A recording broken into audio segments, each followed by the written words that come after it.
I want to talk a little bit about these two words, realign and curtailed. Realignment means that satu penyetelan balik atau penyetelan kembali gitu ya. Dan curtail terkait dengan pengurangan gitu. Dan I want to just share a little bit and I think yang terbaik adalah bukan cuma share about life, but share from the biblical perspective. Kita lihat bagaimana Allah Bapa kita Tuhan melakukan hal-hal yang ajaib, terutama ketika terjadi masa-masa krisis di Alkitab. So before that, I want to talk a little bit about the situation. I mean, we are really in the extraordinary times. Dan kemarin dari Christine Lagarde gitu ya, the president dari European Central Bank bilang bahwa that we are in the extraordinary times and therefore require extraordinary action. Kenapa ini extraordinary? It's just amazing karena kalau kita lihat dari perspektif ini saya cuman tampilin, this is not my own analysis, this is just from Bloomberg Terminal. Jadi ngomongin dari GDP of the United States, kalau dilihat dari konsensus dari almost all of the big investment banking, you're talking about Goldman Sachs, JP Morgan Chase, it's a negative double digits. Even the worst was UniCredit bilang GDP US bisa berkurang by in quarter kedua by 65%. So if you see from that perspective gitu ya defisitnya. So if you see from that perspective alone, then it's something yang tadi Pastor Ricky bilang, ini sesuatu yang sebenarnya lumayan, kalau kita lihat dari secara keuangan perspektif, sesuatu yang lumayan extraordinary. Even lebih extraordinary dari tahun 2008 gitu ya, di Amerika Serikat sendiri. Dan kalau kita lihat dari Indonesia, the good things is all the banking side, mereka ngelihatnya bahwa seandainya terjadi defisit gitu, fiscal deficit di Indonesia, it will not be as worse, lebih parah daripada yang ada di luar negeri. Which is actually a good thing for us, karena kita sendiri, I believe that our nation, negara kita, diberkati Tuhan, banyak pemimpin-pemimpin gitu ya, yang dibawa sama Tuhan, and really growing this country to become self-sufficient di domestic market. Dan supposedly it's actually we're gonna see something of a recovering. Tapi kita lihat memang kalau kita lihat dari sisi negatifnya, you know, just talking from the economic perspective, there's the 5% budget deficit yang udah dikasih tahuin dari sisi Kementerian Keuangan dan juga Presiden, bahwa mungkin bahkan kita ada defisit APBN selama 3 tahun ke depan bisa lebih dari 3%. So it's a huge impact. Dan bahkan untuk pertama kalinya dari tahun 98 gitu ya, undang-undang yang menyatakan bahwa kita nggak boleh defisit lebih dari 3% itu diangkat dengan Perpu ya, saya percaya semua teman-teman udah tahu, dan making the fiscal expansion to 340 trillion, akhirnya kita harus defisit sampai 800 triliunan lebih. It's close to 5.1%. It's extraordinary, sesuatu yang benar-benar bahkan mungkin nggak bisa kelihatan di tahun 98. Karena kalau kita ngomong di tahun 98, we're talking about ya bantuan dari BLBI dan segala macam, we're talking about 140 trillion. Tapi di sini stimulus yang pemerintah kasih dari recovery bond yang dikasih tahuin, the target of the plan issuance is about 449 trillion. So it's about 3 times the size. And I myself sebenarnya juga I was included in the in the discussion about the recovery bond itself. In regards to the source of fund, the vehicle itself, dan juga the use of funds. Tapi kita lihat bahwa situasi ini very extraordinary times. But I beg to differ than the president of the ECB. I believe it's extraordinary times does not require extraordinary action, but extraordinary times require spiritual and supernatural action, right? Karena saya percaya bahwa jika kita mengembalikan pada akhirnya, kalau kita lihat dari Bible, we see that a lot of especially in the nation of the Israel, a lot of their problems by the end of the day coming back to their hearts, whether or not they actually follow God or not. So it's very, very necessary for us as businessmen, as corporate people, to look at not just on the lens of financial, economic, or corporate types of lens, but look at from the spiritual and the supernatural agenda that God has for your company and mine. Dan saya percaya bahwa ada sesuatu yang dahsyat dan bahkan ada metode-metode yang baru di dalam business method yang Tuhan mau persiapkan buat Anda dan saya. And I believe that will happen. So I want to talk a little bit, instead of my own experience, I want to share a little bit on what the Bible say about two characters. Ada dua tokoh ya di Alkitab ya yang mengalami masa krisis. The first one is the King Hezekiah. Ya, King Hezekiah itu kan itu di apa namanya lahirnya itu di sekitar 705 sebelum Masehi gitu ya, before Christ. Dan dia very young king, umurnya masih 20-an pada waktu itu. Dia raja ketiga dari kerajaan Yehuda yang ada di bagian selatan. And if you guys remember, after Solomon, setelah Salomo, bahwa kerajaan Israel itu terpecah menjadi dua, bagian utara is northern kingdom of Israel, and the southern part is the kingdom of Judah.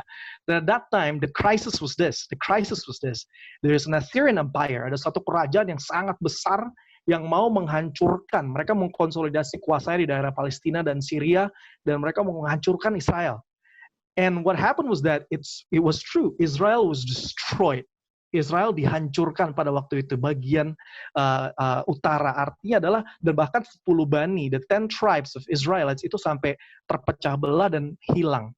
So imagine the kingdom of Judah at that time, ya, mereka adalah satu negara, satu kingdom lah, satu kerajaan, yang mereka tuh nggak bisa bahkan trading, mereka nggak bisa bahkan melakukan jual beli, mereka nggak bisa agricultural crops, mereka hanya untuk domestic consumption, dan bahkan imagine mereka mungkin butuh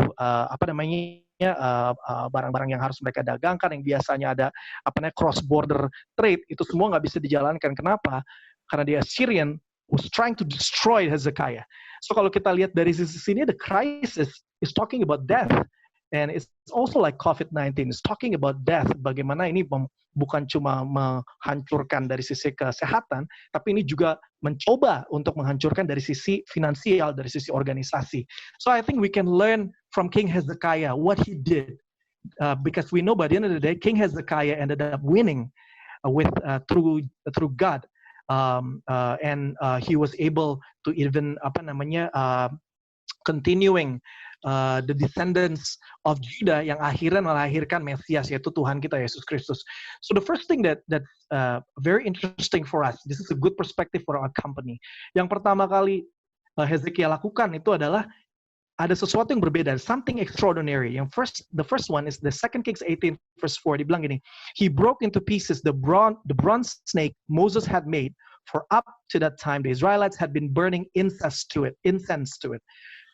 If you think about it, ini adalah ular tembaga yang waktu itu, kalau kita bisa baca di berapa ratus tahun sebelumnya zaman Musa, pada waktu itu bangsa Israel terkena satu musibah di mana karena mereka bersungut-sungut, ada ular-ular yang bahkan menggigit mereka. So it's like COVID itu menggigit mereka, dan akhirnya bahkan membuat banyak yang meninggal.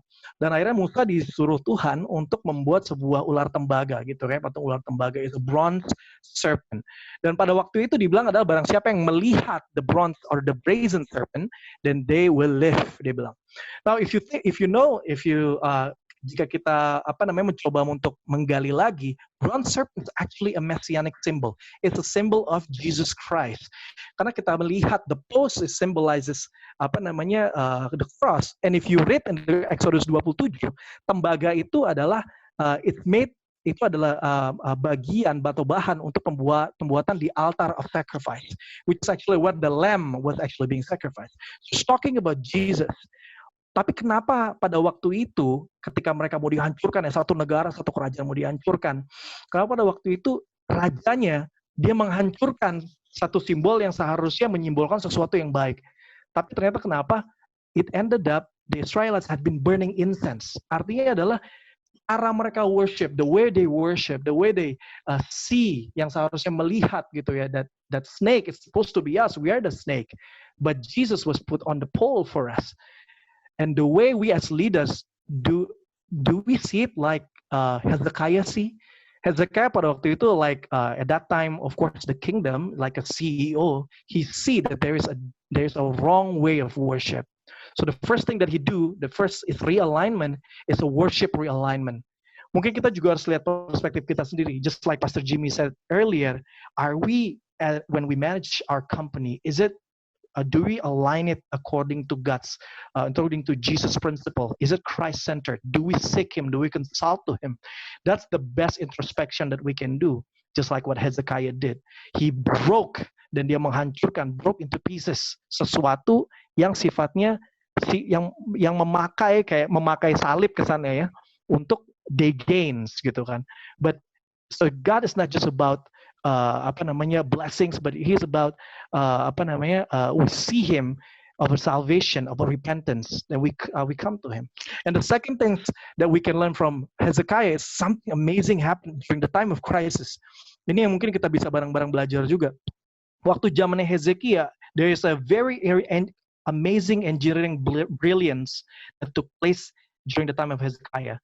Waktu itu di bagian baratnya Israel, mereka mau diserang gitu kan. Dan di situ ternyata ada resources, yaitu adalah water resources. Water sources di bagian hulu, which is Sungai Gihon gitu ya. Hezekiah ngelihat itu. So the 2 Chronicles 32 verse 3 dibilang that he consulted with his officials and military staff about blocking off the water from the springs outside the city, and they helped him. Apa yang dilakukan? Dia block waternya biar Assyria ini nggak bisa masuk. Lalu dia menciptakan gorong-gorong sepanjang 533 meter persegi. Ingat zaman dulu belum ada GPS gitu ya, dan belum ada metode-metode pengecekan geologi, kontur tanah dan lain sebagainya untuk membuat tunnel sepanjang itu. And yet they did it. So something that we can see from Hezekiah perspective is that there is a resources realignment. Mereka melihat resourcesnya, mereka melihat apa yang mereka punya, dan they need to realign it.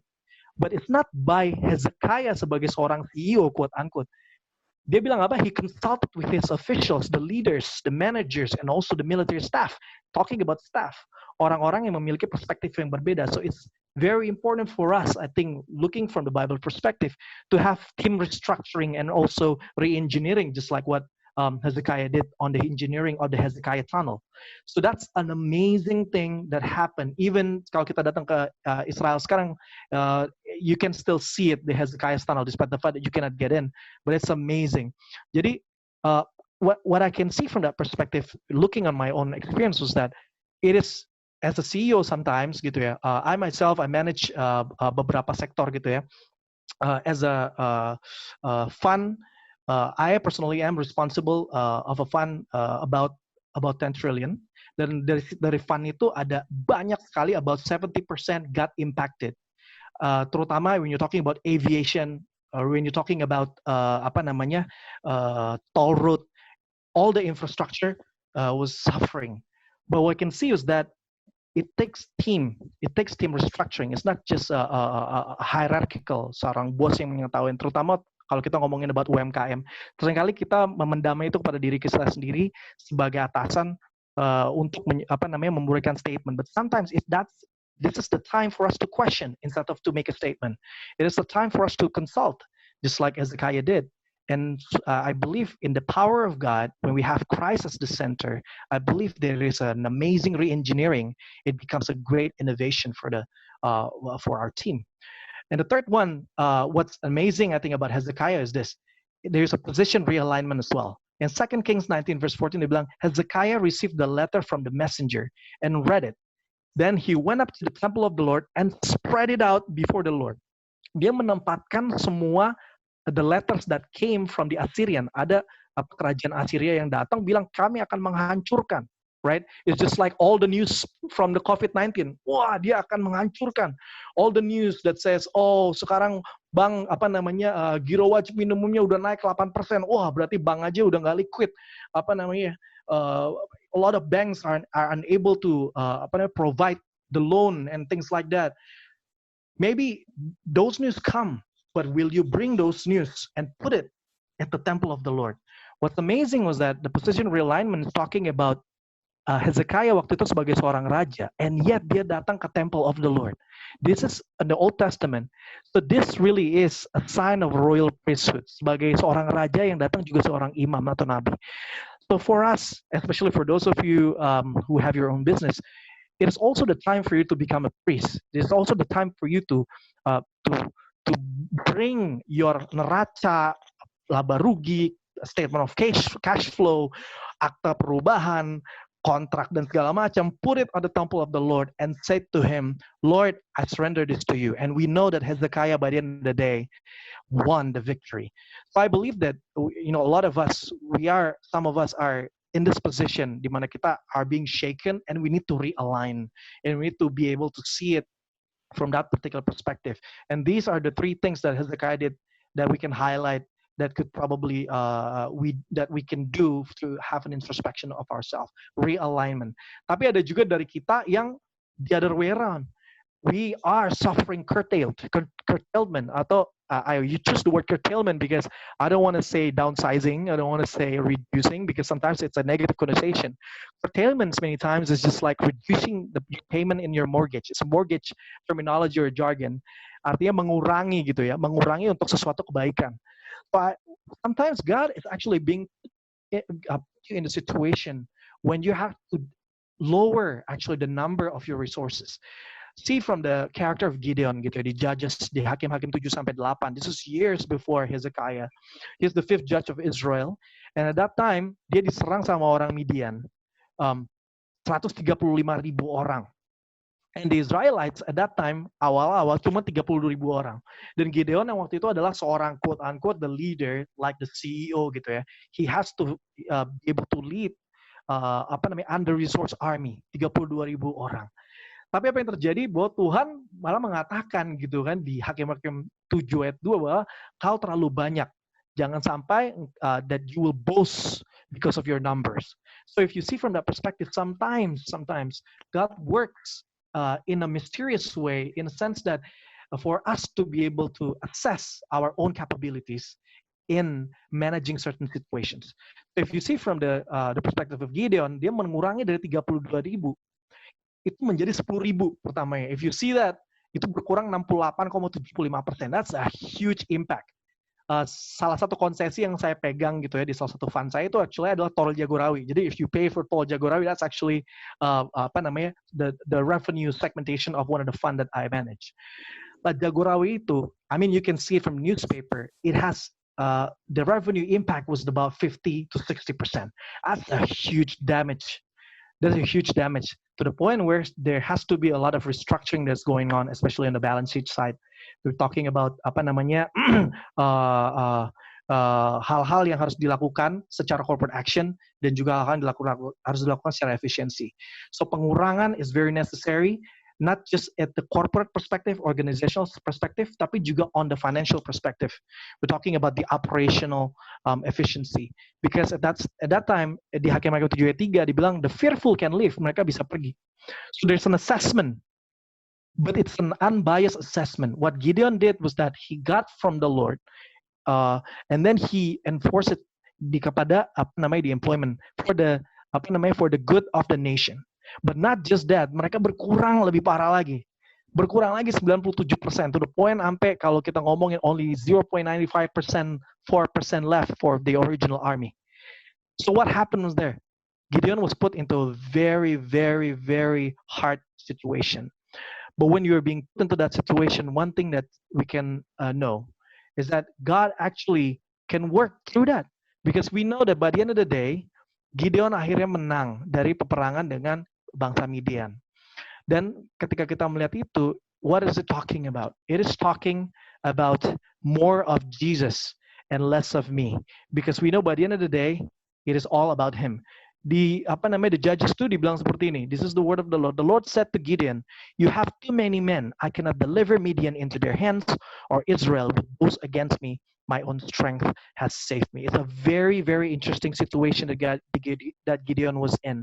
But that situation ended up making a huge victory, one of the best victory in the Israel history, di mana 300 orang berhasil mengalahkan 135.000 orang. But by the end of the day, it is a purpose-driven downsizing, di mana it is more about more of Christ and less of me. Just like John the Baptist says, that he shall be more and it should be less of me.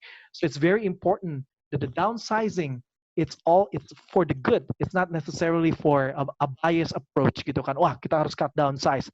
No, just like Pastor Jimmy tadi mentioned, that we need to pray. We need to pray sebelum kita downsize. We need to pray if this is for the good or not. It is for God or it is for our own personal agenda. It's necessary for us to do it in order to win a supernatural battle. And also the second one is we need to have the character assessment also on the downsizing, because I know sometimes I'm not talking names of the corporation or anything atau business. I heard like several businesses memang just make a decision, just like okay, we need to cut down, but so very very little assessment. They just need to cut down as soon as possible. So it's necessary for us to at least have a compassionate approach, approach that we can talk in a humane way.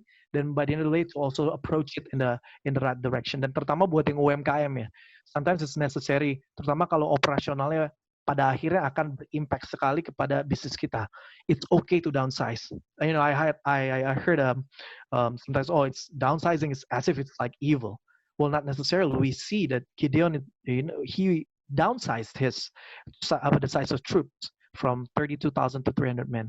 So I believe the power of God is manifested when we become aligned, and also when we put in the situation we're being curtailed, but it is for the glory of God. And I believe that great things will happen if we do that. Then one thing that yang kita bisa lihat juga ya in the perspective of history juga, the economic driven layoffs will recover, because economy will recover by the end of the day. But memang it's a matter of endurance. That's why it's very important sebenarnya, but it's the preventive method for us to create an emergency fund, to create our own reserves. But of course now it's not about preventive anymore, it's about remedial. So we see how we can do it. In order to do it, it's necessary for us, just like before, to have the restructuring, to have also the realignment, and also whenever we are actually downsizing, let's do it with the approach, with the biblical perspective.